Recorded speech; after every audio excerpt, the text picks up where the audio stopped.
ನಮಸ್ಕಾರ, ಆರ್ಗ್ಯಾನಿಕ್ ಕಿಚನ್ಗೆ ಸ್ವಾಗತ. ಇವತ್ತು ನಾನು ಮಾಡ್ತಾ ಇರುವಂಥ ರೆಸಿಪಿ ಆಂಧ್ರ ಶೈಲಿಯ ಹುರ್ಗಡ್ಲೆ ಚಟ್ನಿ ಪುಡಿ ಮಾಡ್ತಾಯಿದ್ದೀನಿ. ಇದು ತಿನ್ನೋದಕ್ಕೂ ತುಂಬಾ ಚೆನ್ನಾಗಿರುತ್ತೆ. ಇದನ್ನು ದೋಸೆಗೆ, ಚಪಾತಿಗೆ, ಬಿಸಿ ಅನ್ನಕ್ಕೆ ತುಪ್ಪ ಹಾಕ್ಕೊಂಡು ತಿನ್ಬೋದು.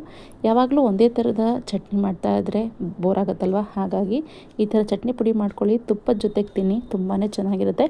ಬನ್ನಿ ಇದಕ್ಕೆ ಏನೇನು ಬೇಕು ಅಂಥೇಳಿ ನೋಡೋಣ. ಮೊದಲಿಗೆ ಒಂದು ಕಪ್ ಆಗುವಷ್ಟು ಹುರ್ಗಡ್ಲೆ ತೊಗೊಂಡಿದ್ದೀನಿ, ಒಂದು 4 ಎಸಳು ಬೆಳ್ಳುಳ್ಳಿ, ಒಂದು ಸ್ವಲ್ಪ ಹುಣಸೆಹಣ್ಣು, ಒಂದೆರಡು ಬ್ಯಾಡಗಿ ಮೆಣಸಿನ್ಕಾಯಿ, ಒಂದು 4 ಖಾರದ ಮೆಣಸಿನ್ಕಾಯಿ, ಹಾಗೆ ಕರ್ಬೇವಿನ ಸೊಪ್ಪು, ರುಚಿಗೆ ತಕ್ಕಷ್ಟು ಉಪ್ಪು ತೊಗೊಂಡಿದ್ದೀನಿ.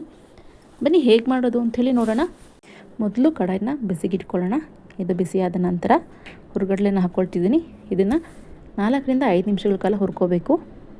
ಯಾರೆಲ್ಲ ನನ್ನ ವೀಡಿಯೋನ ನೋಡ್ತಿದ್ದೀರಾ, ದಯವಿಟ್ಟು ಈ ಚಾನಲ್ನ ಸಬ್ಸ್ಕ್ರೈಬ್ ಮಾಡ್ಕೊಳ್ಳಿ, ಹಾಗೆ ಲೈಕ್ ಹಾಗೂ ಶೇರ್ ಮಾಡೋದನ್ನು ಮರಿಬೇಡಿ. ಹುರ್ಗಡ್ಲೆ ತಿನ್ನೋದ್ರಿಂದ ಮೆದುಳಿನ ಶಕ್ತಿಯನ್ನು ಹೆಚ್ಚಿಸ್ತದೆ, ಹಾಗಾಗಿ ಮಕ್ಕಳಿಗೆ ಕೊಡೋದು ತುಂಬಾ ಒಳ್ಳೆಯದು. ಹಾಗೆ ರೋಗ ನಿರೋಧಕ ಶಕ್ತಿಯನ್ನು ಹೆಚ್ಚಿಸ್ತದೆ, ರಕ್ತವನ್ನು ಶುದ್ಧಗೊಳಿಸ್ತದೆ, ಹಾಗೆಯೇ ಜೀರ್ಣಶಕ್ತಿಯನ್ನು ಸಮತೋಲನದಲ್ಲಿಡುತ್ತದೆ. ಹುರ್ಗಡ್ಲೆನ ಡೈಲಿ ಒಂದೊಂದು ಸ್ಪೂನ್ ತಿನ್ನೋದ್ರಿಂದ ಆರೋಗ್ಯಕ್ಕೂ ಕೂಡ ಒಳ್ಳೆಯದು.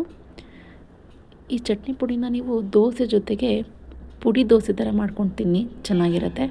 ಅಥವಾ ಪಲ್ಯಗಳು ಮಾಡ್ತೀವಲ್ವ ಡೈಲಿ ಮನೆಯಲ್ಲಿ, ಬೀನ್ಸ್ ಪಲ್ಯ, ಕ್ಯಾರೆಟ್ ಪಲ್ಯ, ಇದಕ್ಕೆಲ್ಲ ನಾವು ಕೊನೆಯಲ್ಲಿ 1-2 ಸ್ಪೂನ್ ಹಾಕ್ಕೊಳ್ಳಿ. ಇದು ನಿಮಗೆ ಟೇಸ್ಟೇ ಬೇರೆ ಥರ ಕೊಡುತ್ತೆ. ಒಂದ್ಸರಿ ಟ್ರೈ ಮಾಡಿ, ಚೆನ್ನಾಗಿರುತ್ತೆ.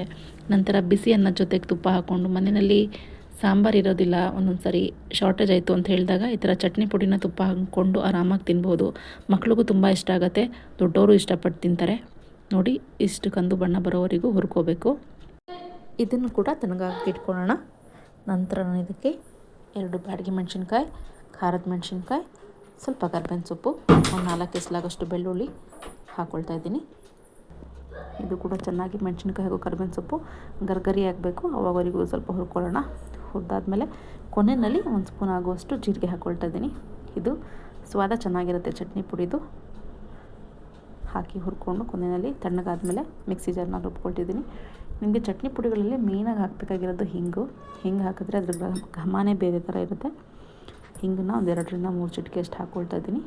ಹಾಕಿ ರುಬ್ಬಿ ನೀವು ದೋಸೆ ಜೊತೆ, ಚಪಾತಿ ಜೊತೆ, ಬಿಸಿ ಅನ್ನದ ಜೊತೆಗೆ ತಿಂತಾಯಿದ್ರೆ ತುಂಬಾ ಚೆನ್ನಾಗಿರುತ್ತೆ ಹುರ್ಗಡ್ಲೆಯ ಚಟ್ನಿ ಪುಡಿ.